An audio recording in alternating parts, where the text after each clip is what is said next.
Welcome back, Red Blanket Hoodie. We missed you. So you know what that means. I'm going to talk about some books on my shelf. In particular, I'm going to talk about some books and the ways in which I got these books, because I got all of these books either for free or for pretty good discounts. And so this video is really going to be more about kind of book buying strategies if you're low on cash. And these are just kind of the three tried and true ways that I feel like I get the best bang for my buck. There is some hassle involved, but I kind of believe it's worth the hassle book buying tips. 3 disclaimers before I start. 1, not sponsored by any of these, which I think should be clear because some of these kind of run up on being either, I don't know, taking advantage of or grifts of certain systems. Number 2, I'm an American, so the first 2 of these tips are going to involve, domestic mail shipping, so that's a big variable. It may change if you're an international audience. Point number 3, this is about book buying specifically. My first tip is go to your local library. That's who I should be sponsored by the way. Your local library. Not mine, yours. Tip number 1, Bing rewards. Okay, so downside up front, I always want to try and give the downside up front. You are feeding the Amazon behemoth with this tip. If you have qualms with that, totally understandable, totally fine. Just go ahead and skip. So Bing, or Microsoft, micro-bribes people to use their search engine. Ain't that some shit? I want to go over the scoring of this, and then I'll get into more specifics on the searching itself. So for the scoring, a $5 Amazon.com gift card is 5,250 Microsoft points. Your point limits that you can earn in a day is 250. It's actually probably a little higher than that, but 250 is kind of the least hassle-ish way to get them. At first it starts out at 50 points. Get 50 points, basically 10 searches a day for, 5 days, 10 days? For 10 days. Once you do that, you'll get to level 2. Once you get to level 2, your point caps get raised and you can get that 250 per day. Now, 5,250 divided by 250 is about 21 or so. It takes you about 3 weeks to get an Amazon.com gift card. I know, it sounds like a hassle, especially when you're thinking, wait, do I have to change my search engine from Google to Bing? That's insane. I don't even use it that much. Here's how you do it. When you go to Bing.com, there is a banner down below for news stories. And each time you click on one of those news stories, that counts as a search. So you can just click your searches in, and, what does it take to click and then a page reloads? Maybe 3 seconds max? You click through that on your desktop, and then you do the same thing on your phone, only with the phone, I typically type in a random celebrity's name, and then I'll click related celebrities or related people that are searched for. So all told, that's gonna be about 3 minutes of mindless clicking per day, which I think most of us can probably fit in when we're watching Ted Lasso or listening to the Spinecrack Boys on podcasts. Shout out Spinecrackers podcast. So if you think about it, it's 50 clicks per day. Let's say an average click is 3 seconds to reload the page. That averages to about 2.5 minutes per day, or 52.5 minutes over the 3-week period if you do it every day. Now, that's kind of the hassle, okay? It's only $5 and you do 52.5 minutes probably of clicking. While it is a hassle, I have gotten a lot of pretty good books from it, and I'm going to show you those right now. So first we got 300 Arguments by Sarah Manguso, Cosmos by Witold Gombrowicz, Autonauts of the Cosmo Route, which is a non-fiction by Julio Cortázar and his wife. I got my copy of Genesis. This is the first volume in the Memory of Fire trilogy by Eduardo Galeano, and I really love that book. Highly recommend. This is a book I haven't gotten to yet. This is the Dick Gibson Show, and I'm really excited to hopefully crack it open pretty soon. Palm of Hand Stories by Kawabata, Yasunari Kawabata, a Nobel Prize winner. Got a copy of Letters by John Barth, which is apparently the last John Barth novel you should read because you kind of need to get the in-jokes with all the others. Metropole by Ferenc Corinthi. I don't know if I'm saying that right. He's Eastern European. So is this next guy. A lot of you probably recognize this. Blinding by Mircea Cartarescu. Only the first volume is translated, obviously. Then we've got Special Topics in Calamity Physics, which It's just a great title, and also sounds like a really interesting book by Marisha Pessel. Another good title, Hallucinating Foucault by Patricia Dunker. Have not gotten to this, have started it on many occasions, as I have Already Dead by Dennis Johnson. This won't be the last Dennis Johnson book that's featured in this video. Then we've got a book I have read, Autobiography of Red by Anne Carson. Kind of a long prose poem of a book. It's sweet, it's tender. And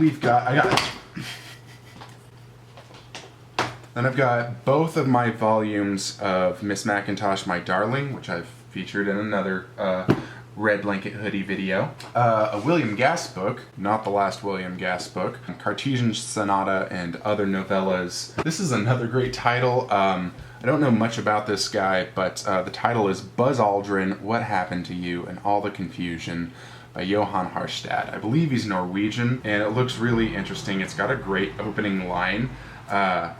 The person you love is 72.8% water, and there's been no rain for weeks. That's beautiful. I love it. I'm in. But obviously I haven't finished it. Here's my other gas, Willie Master's Lonesome Wife. It's a really short experimental novel. I encourage you to look into it. Maybe it's a bit over clever, but I enjoyed it. These last two are my best finds by far, and I featured one of them. I featured this one in a previous video. Take 5 by D. Keith Mano. Got it completely free. These go for, I don't know, like 50 bucks, I think, online. And then this is by far the best get that I've gotten. I got a copy of Darconville's Cat. Technically, I paid $1.50 for it, and because the whole book was worth about $6.50, but $5 of those dollars came from Bing Rewards, Amazon.com. Again, you are funding Jeff Bezos's cock rockets. Tip number 2, PaperbackSwap. So I can't remember how I originally came upon this site. I think it was just kind of accidental Googling. But PaperbackSwap is a place that you can list your old books and people can request them. And once they receive that book, you get a credit, and then you can use that credit to request any other book that's on the site. The stock is going to be a little more limited than, obviously something like Amazon, but I've been surprised with just some of the good books that I'm particularly interested in that I've been able to find. Downside up front, they're administrative costs, so to speak. This one you actually got to put money into. So obviously you're giving up a book, so that's the one thing.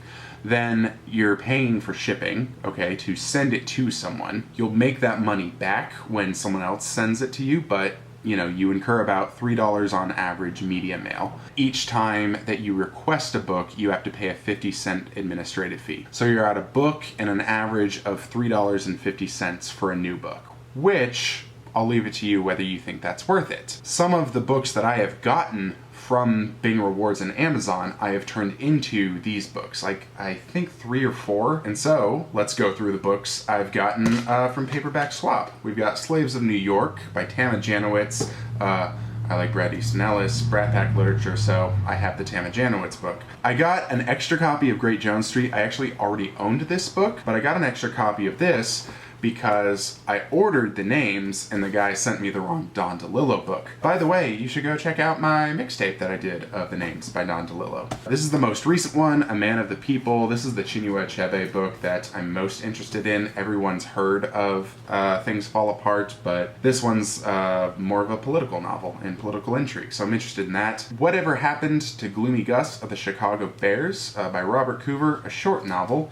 Steps by Jerzy Kaczynski, another book I've done a review on, Eat the Document by Dana Spiotta, an author that I discovered this year, and this was, the one that was available on the site, Ishmael Reed, and this is Flight to Canada. I thought this book was okay. I'll definitely read more Ishmael Reed. I don't think that was the one to start on. Esther Stories by Peter Orner. I got a rather beat up first edition of The Name of the Rose by Umberto Eco. I just wanted a hardcover, and so you can find hardcovers on PaperbackSwap. It's not just limited to paperbacks. I've I've got my copy of A Frolic of His Own from PaperbackSwap, hopefully a review of that up by the end of the year. For the Relief of Unbearable Urges by Nathan Englander, I really like the first story in that, The 27th Man. Paul Beatty's The White Boy Shuffle, I've read The Sellout, so that's the next Paul Beatty book that I'll read. But I've got 2 nonfiction books, which is a rarity for me. This is 7 Years in Tibet by Heinrich, I don't know if it's Herrera or Herrer, but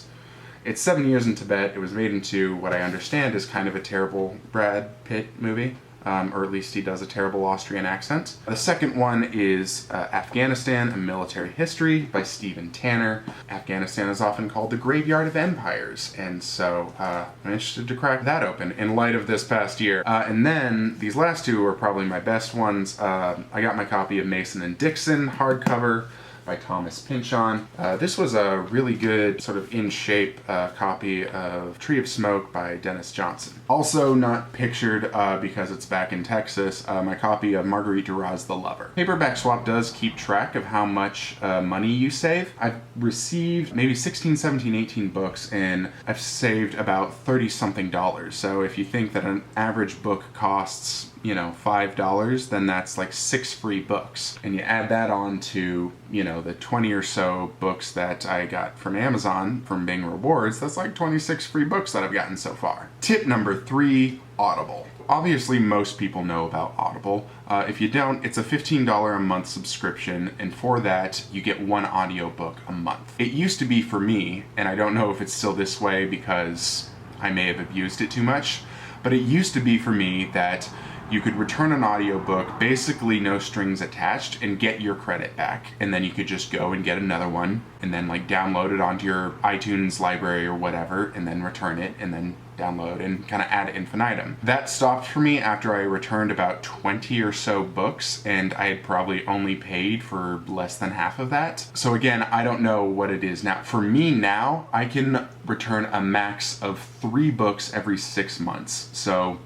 in January, I can buy a 1-month subscription, and then 3 books that I've had within the last year, I should say. You have to have bought the book within the last year in order to return it, and then you can get, you know, your credits back and you can get new books. An important thing to note, though, is that you should wait a full 7 days before returning. Audible's internal standards are that once it passes 7 days, they have to give over the royalties to the author or the reader that's performing the book. So do the ethical thing and make sure that Audible or Amazon gets screwed, wait 7 days. But either way you cut it, if it's, you know, unlimited returns or unspecified returns until you hit about 20 books or so, 20 to 25 books, then it's a good deal. And if it's only 3 books every 6 months for everybody, it's still a good deal because you can buy in as long as you have kind of 3 old audiobooks. You can buy in once every 6 months, and it becomes, you know, you get 4 audiobooks basically for $15, which is a good deal. So those are my 3 biggest tips. You know, if you guys have better tips that you've found, or different hacks, for lack of a better word, let me know in the comments below. And until next time,